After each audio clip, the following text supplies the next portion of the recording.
27/4/2026 रोजी साधारण 9:30 ते 10च्या दरम्यान यातील फिर्यादी जे आहेत कांची म्हणून जे आहेत त्यांचा हळदीचा समारंभ होता. कांची समाजाची जवळजवळ 400-500 लोकं जमली होती. व्यवस्थित कार्यक्रम चालू असताना यातील आरोपी त्यांचेच समाजाचे कांची म्हणून आहेत जे रेकॉर्डवरचे अभिलेखावरील गुन्हेगार आहेत.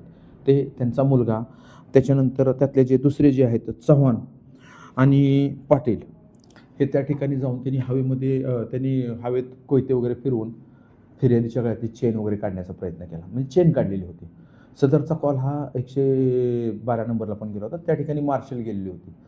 मार्शल गेल्यानंतर तिथून त्या लोकांनी पोलीस स्टेशनला ताबडतोब फोन केला की या ठिकाणी बराच जमाव जमलेला आहे आणि अतिरिक्त मदत पाहिजे म्हणून.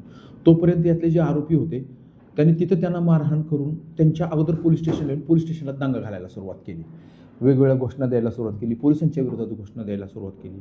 अधिकारी त्यांना समजावत होते की तुम्ही तुमची तक्रार द्या. दोन्हींना समजावून सांगत होते. परंतु अशा वेळेला जमाव अजिबात आवरत नव्हता. आम्ही ताबडतोब वरिष्ठांना त्याची माहिती दिली. माननीय DCP झोनपूर यांना पण ती माहिती दिली आणि ताबडतोब आम्ही रात्री 1च्या दरम्यान पोलीस स्टेशनला आलो. त्या दरम्यानच्या काळात तोपर्यंत नाईट माननीय DCP साहेब, नाईट PI मॅडम हे सगळे पोलीस स्टेशनला आले होते. पोलीस स्टेशनला आल्यानंतर त्यांना समजवण्याचा प्रयत्न केला. तोपर्यंत त्यांची फिर्यादीला मारलेलं होतं, फिर्यादीची लगेच फिर्याद घेतली आणि ताबडतोब आरोपींच्या शोधात आम्ही पथकं रवाना केली. आरोपीतले जे आहेत ते सराईत आरोपी आहेत. त्यांनी या ठिकाणी नुसता गोंधळच नाही घातला, तर त्यांचा असा प्लॅन होता की पुन्हा जायचं आणि तिथं भांडणं करायची.